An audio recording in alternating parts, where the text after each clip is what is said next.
اللہ الرحمن الرحیم یسألونک عن الخمر والمیسر۔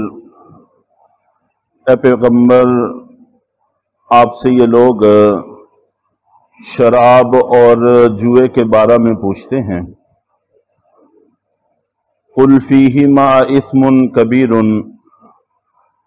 آپ فرما دیجئے کہ ان دونوں کے اندر بہت بڑا گناہ ہے۔ ومنافع للناس، اور لوگوں کے لیے کچھ منافع بھی ہیں۔ وَإِثْمُهُمَا أَكْبَرُ مِن نَّفْعِهِمَا، اور ان دونوں کا گناہ ان کے نفع پر بڑا ہوا ہے۔ شراب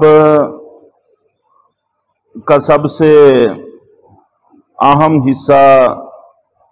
وہ ہے جو انگور سے تیار کیا جاتا ہے، باقی ہر نشہ آور چیز اس کے اندر داخل ہے، اور عربوں کے ہاں صدیوں سے یہ مشروب پیا جاتا تھا۔ اور اتفاق کی بات یہ ہے کہ جو چیزیں آنے والے وقت میں حرام ہونے والی تھیں تو اللہ رب العزت نے اپنے نبی کو ان سے دور رکھا۔ چنانچہ نبی پاک صلی اللہ علیہ وسلم کے پاکیزہ اور مقدس دل نے اس کو کبھی بھی قبول نہیں فرمایا۔ اور اسی طرح کچھ صحابہ کرام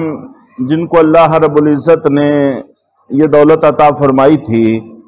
وہ بھی اس چیز کے کبھی قریب نہیں گئے، جیسے حضرت ابو بکر صدیق رضی اللہ تعالیٰ عنہ ہیں، حضرت عثمان غنی رضی اللہ تعالیٰ عنہ، اس طرح بہت سارے نام ہیں جنہوں نے باوجود اس کے کہ یہ ہر گھر کا، جیسے ہمارے ہاں چائے پی جاتی ہے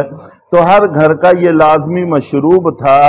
جو صدیوں سے ان کی گھٹی میں ڈلا ہوا تھا،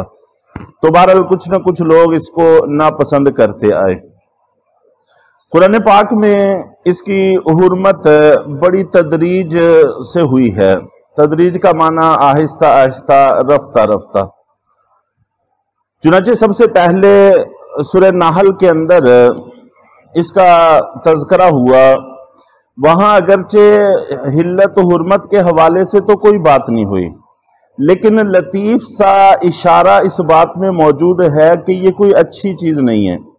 چنانچہ کچھ نعمتوں کا تذکرہ کرتے ہوئے کہ اللہ نے تمہیں دودھ عطا فرمایا، جانوروں سے تم دودھ حاصل کرتے ہو، اور اسی طرح کھجور اور انگور کے درخت ہیں جن سے تم ساکاروں و رزقن حسنا، نشے کی چیز بناتے ہو یعنی شراب، اور رزق حسنا بناتے ہو۔ رزق کے ساتھ بہت ساری کھانے کی چیزیں ان سے تیار ہوتی ہیں، تو رزق کے ساتھ حسنا کا لفظ ذکر کیا ہے اور نشہ آور کے ساتھ حسنا کا لفظ ذکر نہیں کیا۔ یہ اشارہ ہے کہ یہ کوئی اچھی بات نہیں ہے، اور خاص طور پر آگے یہ بھی فرمایا کہ یہ عقل مندوں کے لیے سمجھنے کے لیے بہت کافی چیز ہے، جیسے ہم اپنے محاوروں میں کہتے ہیں کہ عقل مند کے لیے اشارہ کافی ہے۔ چنانچہ ایک لطیف سا اشارہ ہے کہ یہ کوئی اچھی چیز نہیں۔ اس کے بعد دوسرے نمبر پر یہ سورہ بقرہ کی آیت جو ابھی پڑھی گئی یہ نازل ہوئی۔ حضرت عمر فاروق رضی اللہ تعالیٰ عنہ، حضرت معاذ ابن جبل رضی اللہ تعالیٰ عنہ جیسے بڑے بڑے کچھ صحابہ یہ نبی پاک صلی اللہ علیہ وسلم کی خدمت میں حاضر ہوئے، اور حاضر ہونے کے بعد عرض کیا کہ اللہ کے رسول، یہ خمر اور جوا یہ دونوں عقل بھی خراب کرتے ہیں اور مال بھی خراب کرتے ہیں، اس لیے ان کے بارے میں کچھ ارشاد فرمائیں۔ تو اللہ رب العزت نے یہ آیت نازل فرمائی کہ یہ خمر اور جوئے کے بارے میں پوچھتے ہیں، تو آپ فرما دیجئے کہ یہ گناہ کی چیز ہے، البتہ کچھ منافع ہیں لیکن گناہ اس کا بڑا ہوا ہے۔ انشاءاللہ منافعوں سے اور اس کے جو نقصانات ہیں ان سے متعلق مستقل درس میں بات عرض کریں گے، ابھی صرف اس کی حرمت کی تاریخ ذکر کی جا رہی ہے۔ اس میں بھی واضح طور پر یہ نہیں فرمایا گیا کہ یہ حرام ہے اس کو چھوڑ دو، لیکن ترغیب دی گئی ہے کہ اس کے گناہ زیادہ ہیں، نقصان زیادہ ہیں، اس لیے بچنا چاہیے۔ تو بہت ساری طبیعتیں اس موقع پر اس کو چھوڑ چکی تھیں اور اس سے علیحدہ ہو گئی تھیں۔ اس کے بعد ایک واقعہ پھر پیش آیا کہ حضرت عبد الرحمن ابن عوف رضی اللہ تعالیٰ عنہ نے اپنے کچھ دوستوں کی دعوت کی اور اس میں بعد میں شراب بھی پی گئی۔ اتفاق سے اس کے بعد پھر مغرب کی نماز کا وقت آ گیا، تو مغرب کی نماز ایک صحابی نے پڑھائی، سورہ قل یا ایھا الکافرون اس میں تلاوت کی، جس میں غلطی ہوئی اور بڑی غلطی ہوئی۔ تو اس کے بعد یہ مقدمہ نبی پاک صلی اللہ علیہ وسلم کے سامنے ذکر کیا گیا، تو اللہ رب العزت نے پھر سورہ نساء کی آیت نازل فرمائی، یا ایھا الذین آمنوا لا تقربوا الصلاۃ وانتم سکارى، کہ جس وقت تم نشے کی حالت میں ہوا کرو تو اس وقت نماز نہ پڑھا کرو، یعنی نماز کے اوقات میں اس کو پینے سے منع کر دیا، لیکن اس کے علاوہ اوقات میں ابھی بھی ممانعت نازل نہیں ہوئی تھی، اور بہت سارے صحابہ کرام اس موقع پر شراب کو چھوڑ چکے تھے کہ جو چیز ہمیں نماز سے دور رکھتی ہے اس چیز میں کوئی خیر نہیں ہے، چنانچہ انہوں نے شراب کو ترک کر دیا۔ لیکن کچھ نہ کچھ لوگ پھر بھی پیتے رہے، اس لیے کہ عام اوقات میں ممانعت ابھی نازل نہیں ہوئی تھی۔ تو اس کے بعد پھر ایک اور واقعہ پیش آیا کہ ایک صحابی تھے حضرت عتبان ابن مالک رضی اللہ تعالیٰ عنہ، انہوں نے اپنے دوستوں کی دعوت کی اور دعوت کے اندر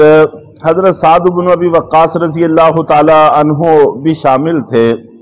تو شراب بھی پی گئی۔ شراب پینے کے بعد حضرت سعد بن ابی وقاص رضی اللہ تعالیٰ عنہ نے ایک قصیدہ پڑھا، اور اس قصیدے کے اندر مہاجرین اور قریش کی مدح بیان کی گئی، ان کی ثنا بیان کی، اور انصار مدینہ کی مذمت اس میں کی۔ تو نشے کی کیفیت تھی۔ جب یہ بات ہوئی تو ایک انصاری نوجوان کو غصہ آیا، تو اسی دعوت میں، چونکہ وہاں پر دعوت عام طور پر اونٹ سے ہوتی تھی، اونٹی جانور زیادہ تر پایا جاتا تھا، اور ہماری طرح چھوٹی چھوٹی بوٹیوں کا بھی رواج نہیں تھا، وہاں پر اب بھی بڑے بڑے پیس کیے جاتے ہیں، وہ بسا اوقات پورا پورا اونٹ ہی بھون لیتے ہیں، تو ان کے اپنے طریقہ کار ہیں۔ تو اس انصاری صحابی نے اونٹ کے جبڑے کی ایک ہڈی جو پاس ہی پڑی ہوئی تھی وہ اٹھا کر حضرت سعد بن ابی وقاص رضی اللہ تعالیٰ عنہ کے سر میں ماری، جس سے سر پھٹ گیا اور کافی گہرا زخم آیا۔ اور حضرت سعد بن ابی وقاص رضی اللہ تعالیٰ عنہ، یہ آپ جانتے ہیں کہ یہ صحابہ اکرام میں جو جرنیل تھے، چند صحابہ اکرام، ان میں ان کا شمار ہوتا ہے اور بڑے فاتح تصور ہوتے ہیں، لیکن اس کے باوجود سر میں چوٹ بھی آئی، سر میں گہرا زخم بھی ہوا، سر پھٹا، خون بھی نکلا، لیکن انتقام کی طرف متوجہ ہونے کی بجائے اللہ کے نبی صلی اللہ علیہ وسلم کی خدمت میں حاضر ہو کر اس سارے معاملے کو ذکر کیا اور اس نوجوان کی شکایت کی۔ خود انتقام کی طرف متوجہ نہیں ہوئے، یعنی حد الامکان کوشش یہ کرنی چاہیے کہ آدمی زیادتی نہ کرے، اگر کسی کی طرف سے ہو تو پھر بھی اتنی جلدی سے انتقام کی طرف متوجہ ہو کر معاملے کو طول نہیں دینا چاہیے، بڑھانا نہیں چاہیے، جہاں تک ممکن ہو سکے یا برداشت کرے یا ذمہ داران تک بات کو پہنچائے۔ چنانچہ حضرت سعد بن ابی وقاص رضی اللہ تعالیٰ نے جب یہ معاملہ ذکر کیا تو اس وقت اللہ کے نبی صلی اللہ علیہ وسلم نے اللہ تعالیٰ سے دعا مانگی کہ اے اللہ، ہمارے لیے شراب کے بارے میں، خمر کے بارے میں کوئی بیان شافی عطا فرما، اس کے معاملے کو کسی طرف لگا۔ چنانچہ پھر انما الخمر والمیسر والانصاب والازلام رجس کا معنی نجس، کہ یہ چیزیں نجس ہیں اور ان کی حرمت نازل ہوئی، پھر ان سے منع کر دیا گیا۔ یہ تاریخ تھی خمر کے بارے میں جو قرآن پاک کے اندر موجود ہے۔ باقی پھر حرمت کے بعد کس طرح سے صحابہ کرام نے اس کو ترک کیا، انشاءاللہ کل اس بات کو ذکر کیا جائے گا، اور اس کے بعد پھر اس کے منافع کیا ہیں اور نقصان کیا ہیں کا تذکرہ کیا جائے گا۔ اللہ